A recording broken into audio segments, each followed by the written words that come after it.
इस वक्त साबिक सफीर जफर हिलाली भी हमारे साथ मौजूद हैं, उनसे उनकी राय जानने की कोशिश करेंगे। जफर साहब, आप क्या समझते हैं कि अभी जो खित्ते में एक अजीब सी कशीदगी पनप रही है, ईरान और इजराइल के दरमियान जो सूरत हाल है, इसको आप कैसा देख रहे हैं? इससे ज्यादा प्रेडिक्टेबल वॉर क्या होता? माने कि हमने कब से कहा है कि ये होने वाला है और ये होगा।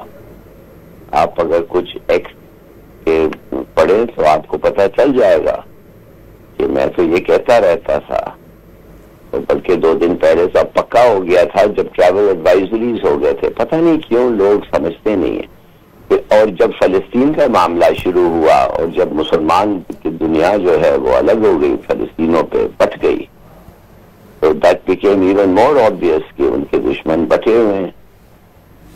तो अगर आपको किसी के खिलाफ लड़ना हो, जब लोग बच जाते हैं, तो ये वही वक्त है जो लड़ना चाहिए। जफर साहब, आप क्या समझते हैं कि अगर ये जंग इसी तरह से जारी रही तो इसमें खित्ता तो मुतासिर होगा ही, लेकिन दीगर जो ममालिक हैं, जो अरब ममालिक हैं, वो भी मुतासिर हो सकते हैं, क्योंकि सबके अलग अलग मफादात भी हैं एक दूसरे से जुड़े हुए। अरब मुल्क मुखालिफ हो गए हैं, they've been divided। और क्या चाहते हैं आप? सीरिया खत्म, लेबनान खत्म as a viable state, Libya का तो ओपनली बातें हो रही हैं कि वो खत्म हो गया, और किस मुल्क पे कौन सा हिस्सा जाएगा, जॉर्डन। और क्या चाहिए भाई? मुझे समझ नहीं आ रही है कब से हो रहा है ये। और फिर पूछ रहे हैं आप कि क्या होगा क्या होगा, हमारी बारी नेक्स्ट। फिर तो मैंने खुला कहा, आप एक्स पढ़ लें 2 दिन पहले, और नेतन्याहू ने खुद कहा पाकिस्तान इज डेंजरस। नेतन्याहू ने कहा है कि जो भी मुसलमान मुल्क के पास न्यूक्लियर वेपन्स होते हैं, वो इन इंटॉलरेबल सिचुएशन, हम रिस्क नहीं ले सकते। जफर साहब, ये तो फिर काफी तशवीशनाक बात है कि अगरचे जौहरी प्रोग्राम को लेकर कोई इस तरह की रोकथाम या उसकी बनाने के हवाले से कोई कार्रवाई की भी जा रही थी ईरान में, तो उस पर तो अमेरिका के ऑलरेडी ये मुज़ाकरात का सिलसिला जारी था और अभी छठा दौर भी होना था, और अमेरिका ने भी वाज़ेह तौर पर उनसे कहा था कि किसी भी किस्म का इस तरह का इकदाम ना उठाया जाए। अब जब उन्होंने इस तरह की कार्रवाई की है तो अमेरिका का क्या किरदार होना चाहिए? आपने सुना नहीं था कि नेतन्याहू ने जब कहा था पब्लिकली ट्रंप के सामने, there is no US president who is more pro Zionist than Trump. पूरी दुनिया में कहा के सामने कहा था, अमेरिका में कहा था, तो ट्रंप हैज प्रूव्ड इट। और क्या चाहते क्या है भाई, हम लोग समझ नहीं आ रहे हैं।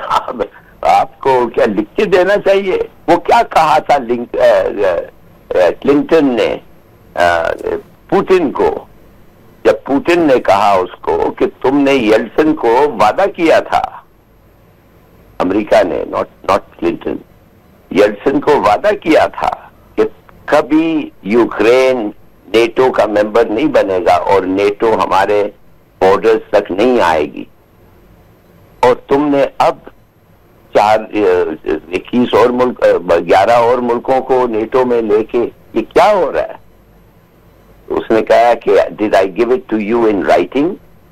ये था क्लिंटन का जवाब पुतिन को, did I give it to you in writing that we would not do this? समझिए जी, खुदा के लिए समझिए, कुछ इंटरेस्ट हैं वो so obvious, they stare you in the face। हम लोग कैसे समझ गए हिंदुस्तान को, कब से समझ गए हिंदुस्तान को? इसलिए तो हमने ये किया है कि हमारे पास न्यूक्लियर जो आया है वो क्यों आया है। जफर साहब, आपकी राय से मैं सहमत भी हूं, लेकिन यहाँ पर सिर्फ आपसे एक सवाल ये भी करना चाहूंगी कि अब जब इस तरह की सूरत हाल है और मजहब को बुनियाद बनाकर जब डायरेक्ट अटैक किया जाएगा मुस्लिम मुल्कों पर, तो दीगर जो हमारे मुस्लिम बरादर ममालिक हैं उनको भी तो कोई ना कोई किरदार अदा करना चाहिए यकीनी तौर पर, वरना कल तो उनकी अपनी खुद की भी ये बारी हो सकती है। नहीं, वो इट्स टू लेट। कौन सा मुल्क है जो मुसलमान मुल्क पाकिस्तान के अलावा, कौन सा मुसलमान मुल्क? टर्की शायद, मगर वो तो ऑलरेडी इन नेटो है। टर्की तो टोटली कंप्लीटली प्रो वेस्टर्न है। उस NATO is the strongest western alliance there is and NATO is a member, उधर तो अमेरिकन ट्रूप स्टेशनड हैं। कौन सा मुल्क है अब जो रह गया है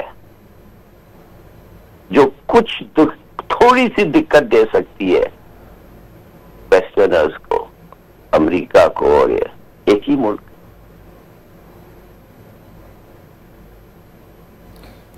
जी जफर साहब साथ रहेगा। जाहिद हुसैन भी हमारे साथ दिफाई तज्जियाकार मौजूद हैं। जाहिद साहब, आपने जफर हिलाली साहब की भी गुफ्तगू सुनी होगी। अब इस तरह की जो सिचुएशन है इसमें आप क्या समझते हैं कि अब मुस्लिम जो ममालिक हैं उनको क्या किरदार अदा करना चाहिए?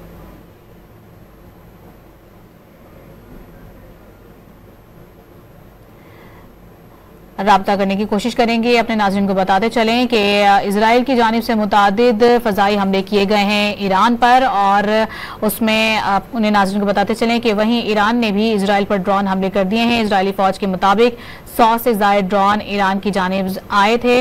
इजरायली फ़ौज ने आइंदा चंद घंटे इंतहाई अहम तरीन करार दे दिए हैं। ईरानी कमांडर के मुताबिक ईरानी सुप्रीम लीडर आयतुल्लाह ख़ामनेई ने ईरानी फ़ौज को इजराइल पर जवाबी हमलों का हुक्म दे दिया है। अपने नाज़रीन को बताते चलें कि ईरान ने इजराइल के हमलों का जवाब देते हुए ईरान ने इजराइल पर 100 ड्रोन दाग दिए हैं। जबकि अपने नाज़रीन को बताते चलें कि इजराइल ने ईरान पर हमले के पेश नज़र अपने जो शहरी हैं उनको भी बंकर्स के करीब रहने की हिदायत जारी की है। जबकि अपने नाज़रीन को यही बताते चलें कि अमेरिका के सदर डोनाल्ड ट्रंप ने वाज़ेह किया है कि अगर ईरान ने जवाबी कार्रवाई की तो अमेरिका अपना और इजराइल का दिफा करेगा। अमेरिकी टीवी चैनल से गुफ्तगू करते हुए सदर ट्रंप का यह कहना था कि इजरायली मंसूबों का इल्म था, लेकिन अमेरिकी फौज ने उस ऑपरेशन में कोई किरदार अदा नहीं किया है। ईरान के पास जौहरी बम नहीं होने चाहिए। उम्मीद है ईरान दोबारा मुज़ाकरात की मेज पर आएगा। ये अहम तरीन बयान जो कि अमेरिका की जानिब से आया है सदर ट्रंप ने दिया है, और उनकी जानिब से यह भी कहा गया है कि अगरचे ईरान ने जवाबी कार्रवाई की तो अमेरिका और इजराइल अपना दिफा करना जानते हैं। अपने नाज़रीन को बताते चलें कि इजरायली मंसूबों का इल्म था, उनकी जानिब से यह भी कहा गया, लेकिन इस कार्रवाई में अमेरिका का कोई किरदार नहीं है। इजरायली मंसूबों का इल्म होने के बावजूद अमेरिकी फौज ने कोई किरदार अदा नहीं किया है। सदर ट्रंप का यह बयान सामने आया है। इजराइल के ईरान के दारुल हुकूमत समेत मुख्तलिफ मकामात पर हमले किए गए हैं। फौजी तनसीबात, जौहरी प्रोग्राम साइट्स को भी निशाना बनाया गया है। अहम तरीन खबर है जिससे अपने नाज़रीन को हम आगाह कर रहे हैं। अपने नाज़रीन को बताते चलें कि डोनाल्ड ट्रंप का भी ये अहम तरीन बयान इस तमाम तर सूरत हाल में सामने आया है। अब जबकि ये सिचुएशन है इसमें हर कोई डोनाल्ड ट्रंप की जानिब देख रहा है और चाह रहा है कि किसी न किसी तरह से कोई किरदार अदा किया जाए। तो उसी तनाजुर में जब ये सूरत हाल कुछ कशीदगी की जानिब गामजन है तो उसी में अमरीकी सदर डोनाल्ड ट्रंप ने यह वाज़ेह कर दिया है कि अगरचे ईरान ने जवाबी कार्रवाई की तो अमरीका अपना और इजराइल का दिफा करेगा। अमरीकी टीवी चैनल से गुफ्तगू करते हुए सदर ट्रंप ने यह कहा है कि इजरायली मंसूबों का इल्म था, लेकिन अमरीकी फौज ने इस ऑपरेशन में कोई किरदार अदा नहीं किया है। ईरान के पास जौहरी बम नहीं होने चाहिए। उम्मीद है ईरान दोबारा मुज़ाकरात की मेज पर आएगा। तो अपने नाज़रीन को बता रहे हैं इस खबर से मुतालिक कि ये अहम तरीन अपडेट है जो कि अपने नाज़रीन तक हम पहुंचा रहे हैं।